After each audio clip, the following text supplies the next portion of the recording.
There are moments when the world shatters and the truth comes to light.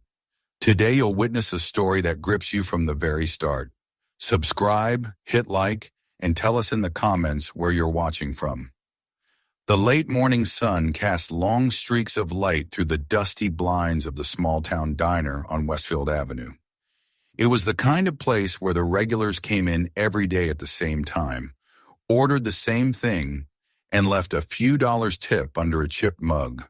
The hum of the jukebox in the corner played faint country tunes, while the air smelled of bacon grease, fried potatoes, and fresh coffee. For most people in town, the diner was a safe little bubble, a place where nothing ever changed. For Steven Seagal, that was exactly why he liked it. He sat quietly in a booth near the wide glass window, a simple breakfast in front of him, scrambled eggs, buttered toast, and a mug of black coffee. His baseball cap was pulled low, sunglasses hiding his eyes. Seagal didn't come here for attention. He came for peace. He had spent decades living in a world where chaos waited around every corner, where danger was a constant companion. In this small corner of Westfield, he could breathe without worrying about ambushes, betrayal, or the weight of too many eyes. But peace, he knew, never lasted long. The bell above the door rang sharply, breaking the soft rhythm of the diner. A group of uniformed officers walked in together, boots heavy on the tile, their presence loud without needing to speak. At the front of the group was Lieutenant Mark Rourke, a broad-shouldered man with a shaved jawline and a voice that could fill a room even when he wasn't shouting. He had built a reputation in the town for being the kind of cop who always had to be the biggest man in the room. With him came 4 younger officers, laughing and carrying themselves with the same arrogance that reflected their leader. They chose a table in the very center of the diner, as if planting a flag of ownership. The laughter started immediately, loud enough to drown out the jukebox. The waitress, a young woman carrying a tray of coffee, smiled politely but quickly moved away. Rourke leaned back in his chair, scanning the diner like a hunter looking for prey. His eyes stopped when he noticed the man in black sitting calmly by the window. He smirked. "Look at this guy," Rourke said to the officer beside him. "Dressed like he's going to a funeral, or maybe a ninja convention." His table erupted in laughter. Seagal didn't respond. He cut another piece of egg, lifted it with his fork, and ate slowly, as though the words hadn't been spoken. Rourke wasn't used to being ignored. He leaned forward, his grin widening. "Hey, mister, you training for a movie or something? What's with the disguise?" His voice carried across the diner, making customers shift uncomfortably in their seats. Still, Seagal didn't look up. He dipped his toast into the eggs, took a sip of coffee, and placed the mug down carefully. "You deaf?" Rourke asked, louder now. "I'm talking to you." The younger officer beside him shifted uneasily. "Maybe just leave him alone, sir. He's not bothering anyone." But Rourke was already rising from his seat. His boots struck the tile with deliberate weight as he walked to the booth near the window. He stopped beside Seagal's table, looming like a storm cloud. "I'm talking to you," Rourke said again, his voice sharp. Only then did Seagal lift his head. He met Rourke's eyes for the first time, calm and steady, no trace of fear or anger in them. His voice was low, almost gentle. "I heard you." Rourke blinked, taken aback for a moment by the measured tone. Then his jaw tightened. "Then answer when a cop speaks to you." Seagal set down his fork neatly on the edge of the plate. His words came slow, deliberate. Maybe a cop should mind his own breakfast. A ripple of whispers spread through the diner. Every pair of eyes turned toward the booth. Rourke's pride hardened into anger. Without warning, he grabbed Seagal by the back of the neck and slammed his face into the plate. Eggs and toast splattered across the table. Coffee tipped over the edge, dripping onto the floor. Gas filled the air. A fork clattered to the ground, and somewhere a woman's voice cried out, "Hey, stop!" Seagal lifted his head slowly. Egg yolk slid down the side of his cheek. He wiped it clean with a napkin, folded it neatly, and placed it on the table. Then with unhurried precision he stood. The diner grew silent. Rourke instinctively stepped back as Seagal removed his sunglasses and cap. Recognition rippled through the crowd. Someone whispered, "Oh my God, that's Steven Seagal." Rourke smirked, trying to cover his unease. "What's the matter, old man? Can't take a joke?" Seagal's gaze didn't waver. His voice, still calm, carried like iron. "You think that was a joke?" Rourke squared his shoulders. "You're in my town, acting like you own it." "I don't need to own anything," Seagal replied, stepping closer. "But you just crossed a line you can't walk back over." The air in the diner tightened. Phones appeared in hands, some recording openly, others hidden behind coffee cups. Rourke's face flushed red. He shoved Seagal in the chest. "What are you going to do? Hit a cop in front of witnesses?" Seagal leaned in, close enough that Rourke could feel his breath. His words came quiet, steady, and sharp as a blade. "I don't need to hit you, to bury you." For the first time, Rourke's smirk faltered. The room felt like it had dropped 10 degrees. Every patron watched, waiting for the explosion. But Seagal didn't strike. He stepped past Rourke, walked calmly to the door, and left the diner. The bell rang softly as it closed behind him. For a moment, there was silence. Then the first phone buzzed with a notification. Then another. Videos of the encounter were already spreading online. Rourke stood frozen in the middle of the diner, his hands still clenched. His men shifted uncomfortably at the table, unsure whether to follow or stay. The whispers grew into murmurs, then into a steady stream of clicks as more phones captured the moment. By the time Rourke got back to his squad car, the internet had already turned on him. Clips showed him grabbing Seagal, slamming his face into breakfast, and shouting words that now sounded uglier than he remembered. Comments piled up: suspend him, fire him, assault, power trip. His phone vibrated nonstop. Calls from his sergeant, messages from the mayor's office. The screen filled with headlines faster than he could read them. In the reflection of his windshield, Rourke saw his own face. Tight-jawed, eyes wide, a smear of dried yolk still on his cheek. For the first time, doubt crept in. He had always believed the uniform made him untouchable. But as the notifications piled up, one thing became clear. This wasn't going away, and Steven Seagal hadn't even needed to throw a punch. Lieutenant Mark Rourke sat alone in his squad car long after the diner emptied out. The glow of his phone screen illuminated his face as video after video replayed the same moment. His hand on Seagal's neck, the slam into the plate, the cold stare that followed. Each clip seemed worse than the last, captured from different angles, paired with captions that twisted the knife deeper. Officer abuses customer at diner. Lieutenant assaults Steven Seagal. Small-town cop thinks he's above the law. By the time he turned the phone off, his name was already trending online. He threw the device onto the passenger seat and pressed his palms against the steering wheel until his knuckles turned white. He told himself it would blow over. Things always did. But deep down, he knew this was different. Seagal wasn't just another civilian. He was a name people recognized across the world. And every second the video spread, Rourke's career slipped further away. When he finally walked into the precinct that afternoon, the atmosphere had shifted. Conversations quieted as he passed. Officers who once greeted him with nods now avoided eye contact. Behind closed doors, he could hear murmurs, his name mixed with Seagal's, then silence whenever he pushed open a door. In the captain's office, the news was official. "You're suspended, Mark," Captain Hughes said flatly.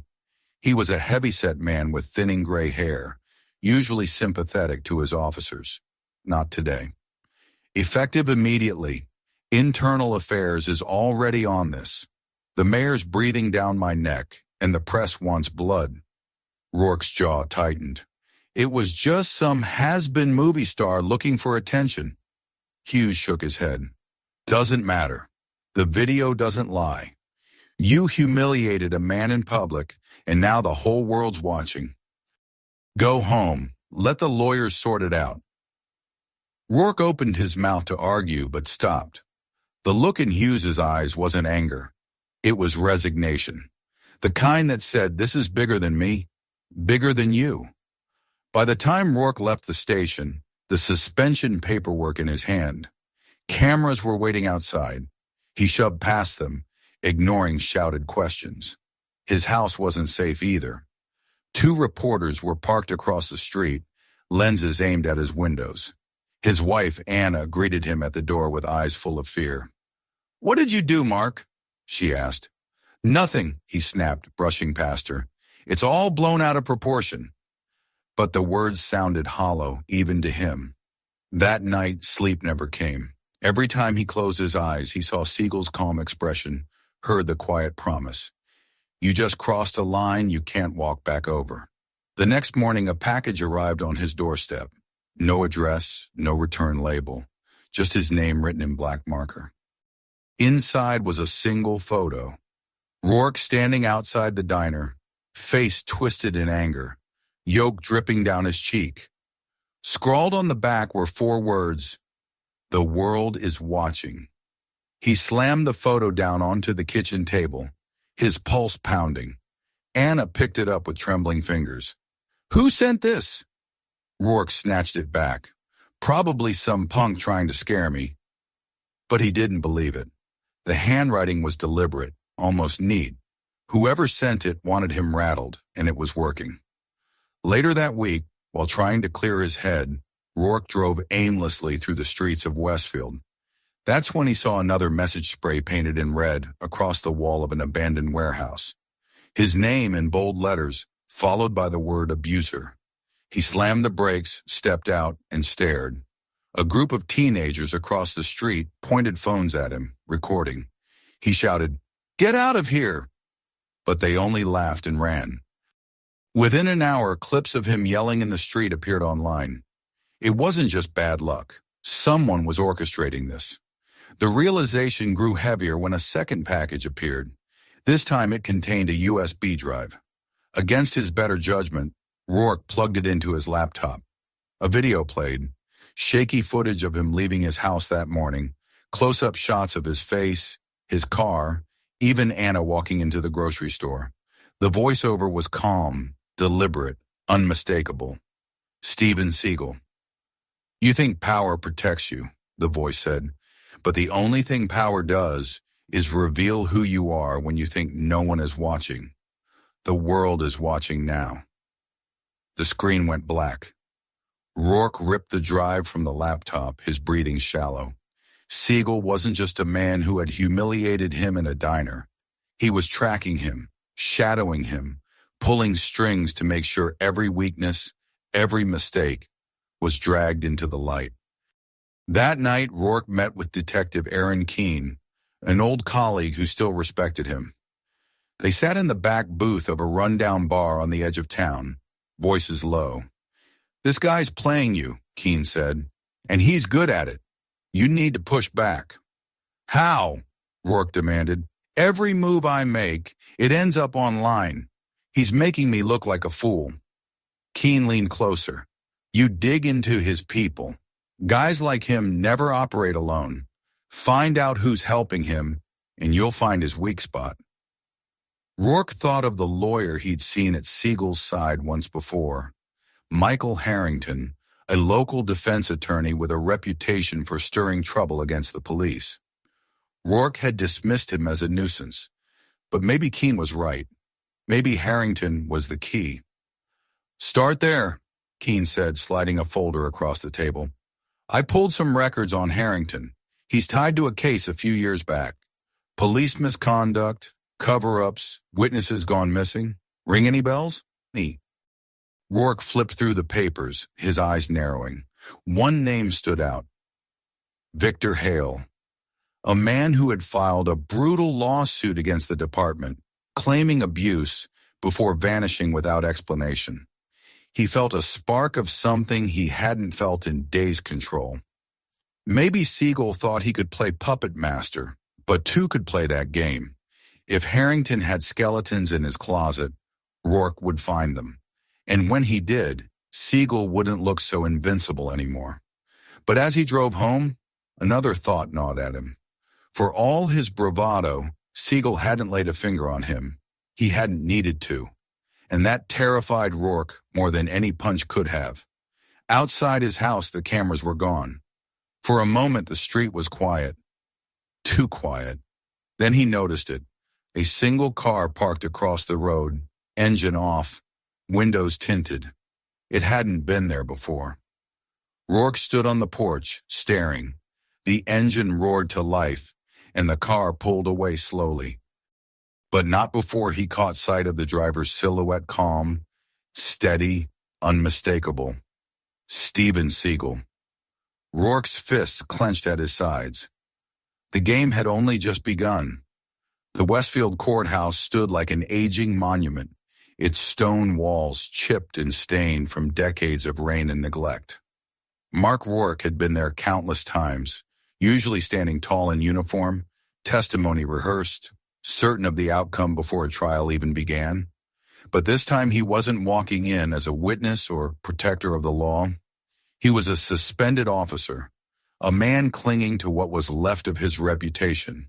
His target was Michael Harrington. The defense attorney had become a thorn in the side of the police department, filing lawsuits that painted cops as bullies, liars, and abusers. Rourke never cared much for lawyers, but Harrington was different. He was clever, organized, and above all, relentless. Rourke suspected that if Seagal had allies in town, Harrington was at the top of the list. Rourke entered the courthouse archives, a dimly lit basement where dust hung thick in the air. Detective Aaron Keene had set up access through a clerk he trusted. Rourke sifted through file boxes stacked like tombstones, his fingers pulling at folders worn from years of handling. He found what he was looking for, a thick file marked Hale v. Westfield Police Department. He opened it on the nearest table. The pages told a story he'd heard whispers about, but never saw in detail. Victor Hale, a mechanic from the East Side, claimed he'd been beaten during a late-night arrest, his ribs broken, his jaw shattered. He filed a lawsuit with Harrington representing him. The evidence was strong. Medical reports, witness testimony, photographs. But just before the trial began, Hale vanished. The case was dismissed. Officially, it was ruled a disappearance. Unofficially, the file suggested pressure witnesses intimidated, evidence misplaced, statements retracted. Rourke frowned. He remembered Hale. Quiet, wiry, not the type to pick fights with cops. But Harrington's name was everywhere in the paperwork, pushing, pressing, refusing to let it die until the courts forced it closed. A cold thought struck him. If Seagal had chosen Harrington as his ally, it wasn't by accident. The attorney already had the blueprint for tearing down the department piece by piece, and now with Rourke's diner incident as fuel, Harrington had the perfect stage. As Rourke closed the file, he noticed a smaller envelope tucked inside. No official marking. Inside were black and white photos, grainy but clear enough to see what they showed. Hale leaving a bar late at night, trailed by a dark SUV. The last photo caught Rourke's breath. Hale standing at a street corner, looking over his shoulder, fear in his eyes. Behind him, partially visible, was a man Rourke recognized instantly. Harrington. Rourke's grip tightened on the photo. If these pictures were real, they raised questions. Why was Harrington with Hale right before his disappearance? Had the lawyer been protecting him or silencing him? When he left the courthouse, the sun was setting, bleeding red into the horizon. He drove home fast, the photos on the seat beside him. His thoughts were no longer about Seagal humiliating him in a diner. They were darker now, heavier. If Harrington had buried Hale, then Seagal's so-called crusade wasn't about justice. It was theater, a performance staged for the public, built on lies and manipulation. That night, as Anna cooked silently in the kitchen, Rourke sat in his study with the photos spread out like pieces of a puzzle. He poured whiskey into a glass but didn't drink. He kept staring at Harrington's face, frozen in grainy print, standing just behind Hale. A sudden vibration on his desk made him jump. His phone lit up with an anonymous message. Just one line. "Stop digging, or you'll end up like Hale." Rourke stared, heart pounding. His first instinct was to slam the phone shut, but then anger rose, burning away the fear. Someone thought they could intimidate him. Someone thought he would back down. Not this time. The next day, Rourke tracked Harrington. He parked across from the attorney's office, watching as the man walked in and out, suit sharp, briefcase in hand, always looking like he had somewhere important to be. Rourke followed him to lunch, to meetings, and finally to a quiet house on the outskirts of town. Lights were on inside. Through the curtains, Rourke saw Harrington talking to someone, and then he froze. It was Steven Seagal. The man sat calmly at Harrington's table, his presence commanding even through the thin curtain. Harrington leaned forward, listening intently. Rourke couldn't hear their words, but the body language was clear. Seagal was in charge, Harrington the willing accomplice. Rourke gripped the steering wheel until his knuckles turned white. Every suspicion was confirmed. Seagal wasn't just hunting him with videos and staged encounters. He had allies, resources, people who could move the pieces where he couldn't. And Harrington wasn't just a lawyer, he was part of the machine. As Rourke drove away, headlights suddenly flared behind him. A black sedan pulled into his lane, too close, following him through the darkened streets. Every turn he made, the sedan matched. He pushed the accelerator, weaving through intersections, trying to shake it. Finally, he pulled into an abandoned parking lot, spun the wheel, and faced the car head-on. The sedan stopped 100 feet away. Its lights blazed, blinding. Then slowly, it reversed, turned, and disappeared into the night. Rourke sat in the silence, chest heaving. It wasn't a random tale. It was a message. He was being watched, every move noted, every breath measured. When he returned home, another envelope waited on his doorstep. This one had no photos, no threats. Just a single sheet of paper with 4 words typed in bold. "We know the truth." Rourke clenched the paper in his fist. They wanted him scared. They wanted him doubting. But they underestimated him. If Seagal and Harrington thought they were the hunters, they were wrong. Rourke wasn't prey, not yet. And if Victor Hale had been buried in shadows, then Rourke would dig him back up, whatever it took. Mark Rourke had never felt the walls closing in so tightly before. For years, the uniform gave him authority, power, respect, or at least fear. Now stripped of that shield, every shadow seemed to mock him. Every passerby's glance carried judgment. The whispers weren't just in the precinct or the courthouse anymore. They were everywhere. He could feel the weight of invisible eyes pressing against his back wherever he went. But fear alone wasn't enough to stop him.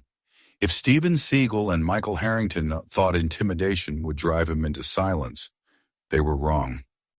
The photographs, the anonymous messages, the late-night cars following him, they only hardened his resolve.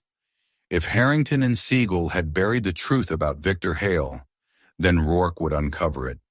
He would drag their secrets into the light, the same way they had done to him. He started where Hale had lived, a rundown duplex on the east side of town, its paint peeling, windows cracked. The landlord remembered Hale, remembered the night he vanished. "Left without paying rent," the man grumbled. "Never even packed. Just gone, like the earth swallowed him."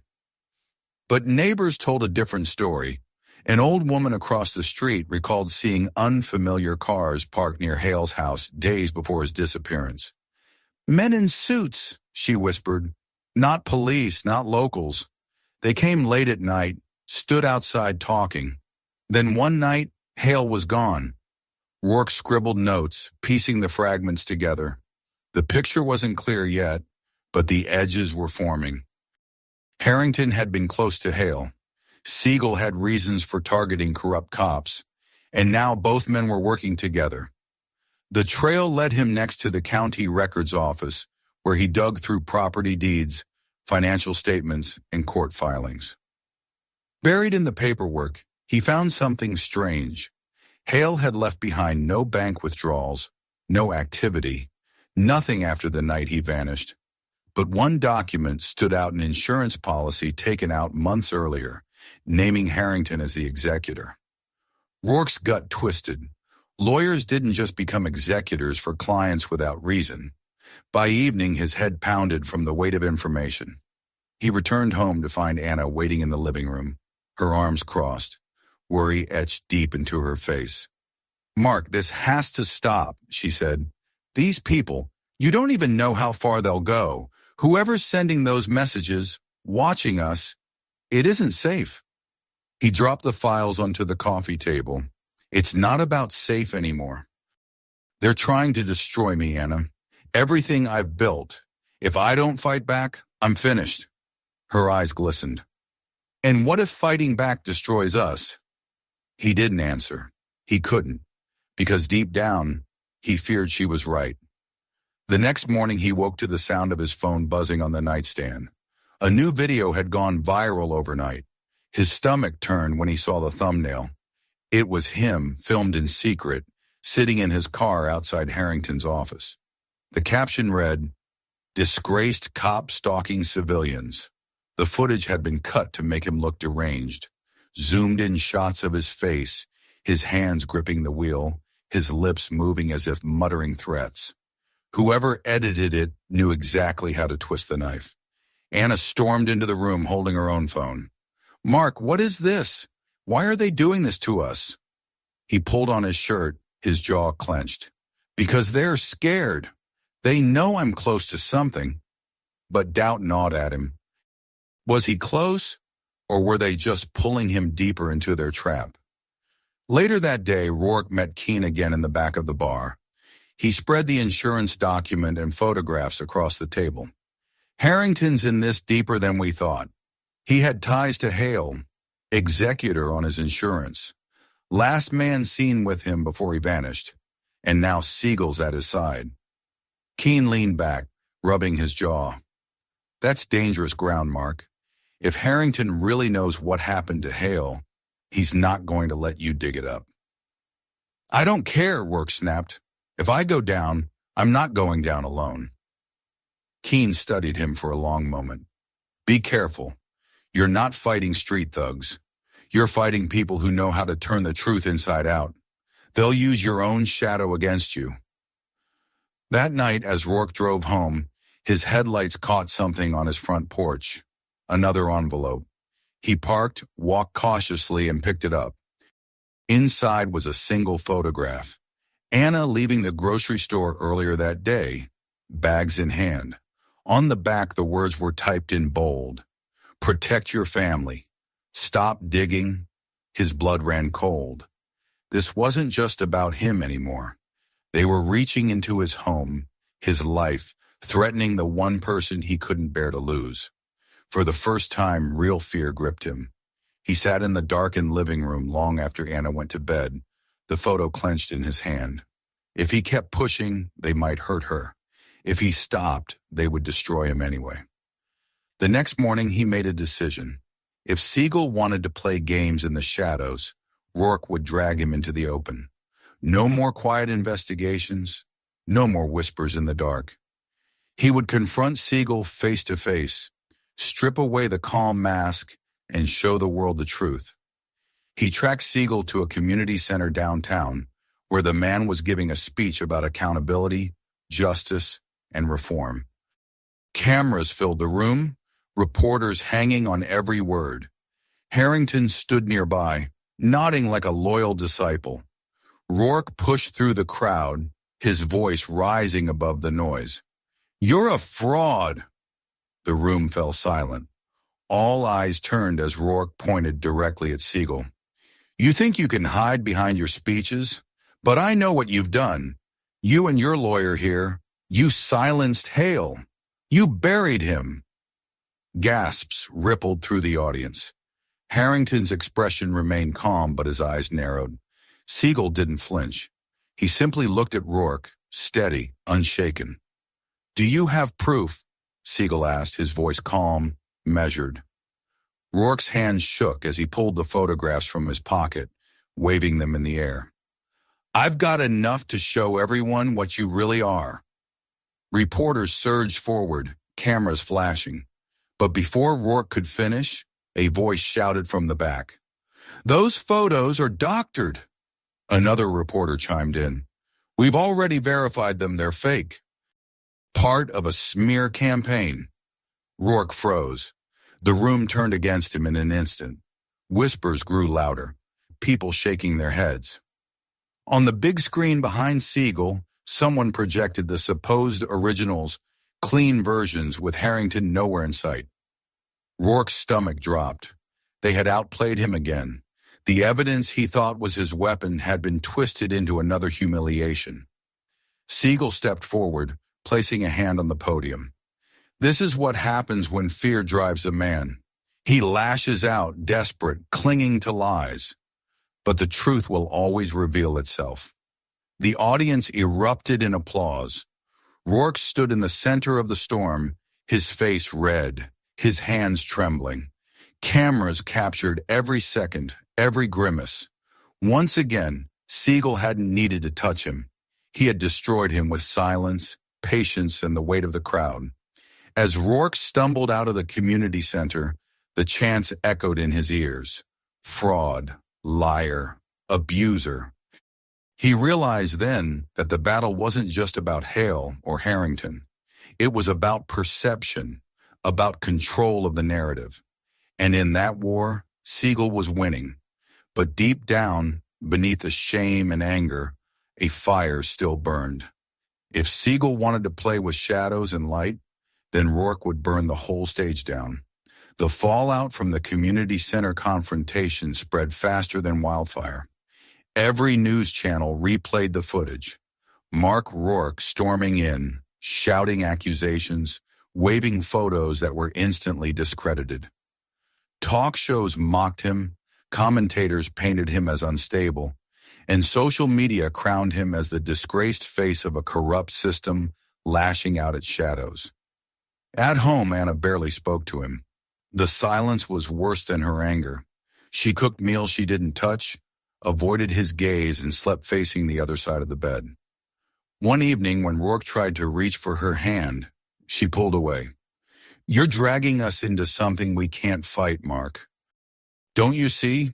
You can't win against him. But Rourke couldn't let go. Seagal had turned him into a public spectacle. Harrington had buried evidence, and someone out there had erased Victor Hale from existence. If he stopped now, he wasn't just losing his career, he was surrendering his very identity. He spent his nights digging deeper, driving through the edges of town, following any thread that might lead him to Hale. Old friends, co-workers, drinking buddies. Most claimed not to remember. Others shut their doors when he mentioned the name. But one lead stuck. A man named Carlos Vega, who once worked with Hale at the auto shop. Rourke found him in a trailer park outside Westfield, half drunk on cheap beer, his eyes darting nervously. At first, Carlos denied knowing anything, but when Rourke pressed harder, flashing his old badge like a relic of authority, the man broke. They came for him, Carlos whispered. Not the cops, not Harrington, men I'd never seen before. Black SUVs, tinted windows. They dragged Hale out of his house one night. He was screaming. Next day, he was gone. Who were they? Rourke demanded.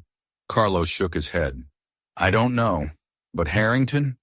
Harrington was there, standing on the sidewalk talking to one of them like he knew them, like he was in charge. The words sent a chill through Rourke. It wasn't proof, but it was more than rumor. If Harrington had orchestrated Hale's disappearance, then Seagal's entire crusade was built on a lie. Later that night, Rourke returned home to find another envelope waiting. His heart sank as he opened it. Inside was a photo of Carlos Vega, taken only hours earlier. The same shirt, the same trailer park. On the back the words, "We warned you." The next morning news broke that Carlos Vega had been found dead. Overdose, the reports claimed. Rourke slammed the TV remote across the room. He knew it wasn't an accident. Carlos had talked, and now Carlos was silenced. At the precinct, he tried to reach out to former allies, but doors kept closing. No one wanted to be seen with him. His name was poison. Even Keene, once willing to help, grew distant.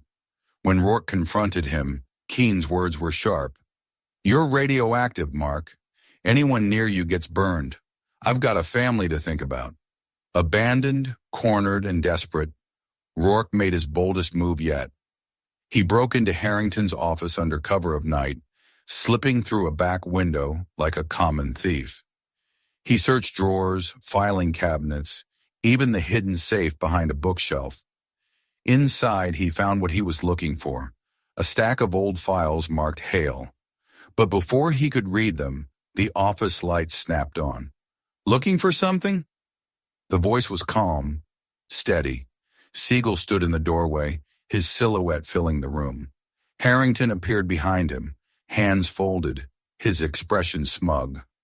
Rourke froze, the file still in his hands. "You set me up." Seagal stepped forward slowly, his eyes never leaving Rourke. "You set yourself up. You keep walking into the traps because you don't understand the game." "This isn't a game," Rourke growled. "Hale, what did you do to him?" Siegel's expression remained unreadable. "The truth is bigger than you can handle. You think you're the victim, but you're just a symptom. Corruption, violence, abuse of power, you were always part of it. You just thought the badge would protect you." Rourke's grip tightened on the files. "And what about you? Preaching about justice while your lawyer makes people disappear. You're no better than the rest of us." For a brief moment, something flickered in Siegel's eyes. Not anger, not guilt, something closer to pity. "You still don't get it," Seagal said quietly. "This isn't about winning or losing. This is about truth. And the truth always surfaces one way or another." Harrington stepped forward. "I should call the police right now, have you arrested for breaking and entering, but that would be too easy. No, I think it's better if the world sees you for what you are, a desperate, broken man chasing ghosts." Rourke's pulse hammered. He shoved past them, storming out into the night with the files still clutched in his hand. But when he finally opened them back at his house, his stomach dropped. They were empty, blank pages, carefully stacked, waiting for him to take them. Another trap, another humiliation. When he looked up, Anna was standing in the doorway, her face pale, her voice trembling. "Mark, please, stop. They're going to destroy you." Rourke slammed the files onto the floor, his voice raw. "They already have." The room went silent except for his ragged breathing. Anna turned away, tears in her eyes, and walked down the hall without another word. Left alone, Rourke sat in the darkness, his mind spiraling. Every move he made, Seagal was there first. Every truth he chased dissolved into smoke. But still, he couldn't stop. He wouldn't stop. Because somewhere out there, buried beneath the lies, was Victor Hale. And if Rourke could find him dead or alive, he could turn the game around. The next morning, a final message arrived, slid under his door. No envelope this time. Just a single sheet of paper, typed in black ink. "Tomorrow, midnight. The old rail yard. Come alone." No threats, no signatures. Just an invitation. Rourke stared at the words, his hands trembling. For the first time, he felt the end approaching. The rail yard sat on the edge of town, long abandoned, its rusted tracks stretching into darkness. Midnight cloaked the place in silence, broken only by the groan of steel as the wind pushed through the skeletons of old freight cars. Floodlights from a nearby factory cast faint halos across the gravel, but most of the yard was swallowed in shadow. Mark Rourke arrived early, his pistol holstered at his side. Though he knew a weapon wouldn't change anything. He had read the message again and again. Tomorrow, midnight, the old rail yard. Come alone. It wasn't a request. It was a summons. He parked his car 2 blocks away, walked the rest on foot, and stopped at the center of the yard, where broken rails met weeds. His heart pounded, but his face remained hard. Minutes passed. Then a figure emerged from the darkness. Steven Seagal, calm and steady, dressed in black as if the shadows themselves carried him forward. Behind him, another silhouette appeared. Michael Harrington, carrying a briefcase, his expression unreadable. "You came," Seagal said, his voice low, carrying easily across the empty yard. "You left me no choice," Rourke spat. "What is this? Another setup? Another chance to humiliate me in front of the world?" Seagal stopped a few feet away, his gaze fixed, unwavering. No cameras, no audience, just truth. Rourke's eyes narrowed. "Truth? You've been feeding lies since the diner. You ruined me, dragged my name through mud, destroyed my family. All for what? To play the hero." Harrington opened the briefcase and pulled out a folder, tossing it onto the hood of a rusted car. "You wanted Victor Hale. Here he is." Rourke's hands shook as he grabbed the file and flipped it open. Inside were photographs, reports, and statements. They told a story. Hale hadn't simply vanished. He had been taken into protective custody after testifying against a smuggling ring that reached deep into the police department. The night he disappeared, Harrington had arranged for his relocation. The SUVs, the fear, the silence. It was all part of hiding him, keeping him alive. Rourke's chest tightened. This is fake. Another trick." "No," Seagal said. "It's the truth you were never meant to see. Hale was a whistleblower. Your department buried him because it was easier than facing corruption. Harrington kept him alive. He lives under another name now, far from here." Rourke's breath came ragged. He wanted to deny it, to rip the file apart and call it lies. But the documents were detailed, precise, undeniable. Every instinct screamed that this was real. "You destroyed me," Rourke whispered. "All of this, videos, photos, messages. You turned me into a villain." "You destroyed yourself," Seagal answered, his tone sharp but calm. "The diner was just a spark. Everything after that, your rage, your paranoia, your choices, that was you. The world didn't see a hero fall. They saw who you always were when the badge couldn't shield you." Rourke's jaw clenched. He felt the weight of every humiliation, every failure, every headline. But more than that, he felt the crushing weight of truth. It wasn't Seagal who had undone him. It was his own pride, his refusal to stop when the walls closed in. "Why?" he asked finally. "Why me?" Seagal's eyes narrowed slightly. "Because you were the example. People needed to see what unchecked power looks like when it crumbles. Sometimes justice isn't about the courtroom. Sometimes it's about showing the world a mirror." The words cut deeper than any blade. For a long moment, silence stretched between them, the sound of the wind rattling loose steel filling the space. Then Harrington spoke. "You still have a choice, Mark. Walk away. Disappear. Start over. Or keep fighting shadows until they consume you." Rourke looked down at the file again, at Hale's name stamped across pages of testimony, at the proof of everything he had denied. His hands trembled as he closed it, the weight almost unbearable. "I can't walk away," he muttered. "It's too late for that." Seagal studied him, his expression unreadable. Finally, he nodded once, almost like a gesture of respect. "Then you've already chosen." Rourke's rage burned again, but it was hollow, empty, stripped of fuel.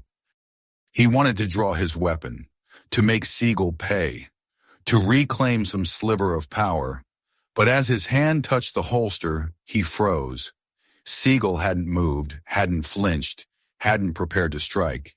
He simply stood there, calm as stone. And Rourke realized, even if he pulled the trigger, it wouldn't change anything. He had already lost. His arm fell to his side. The pistol remained holstered.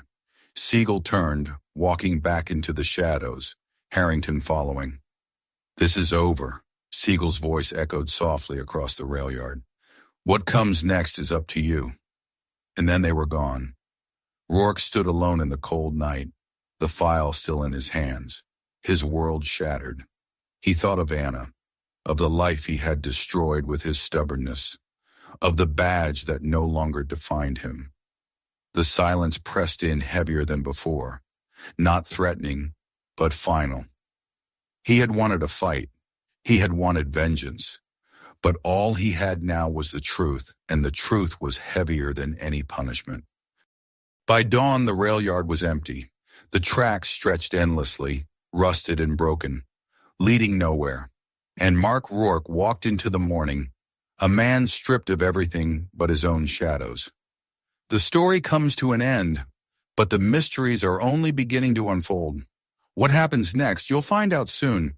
Subscribe, like, and let us know in the comments where you're watching from.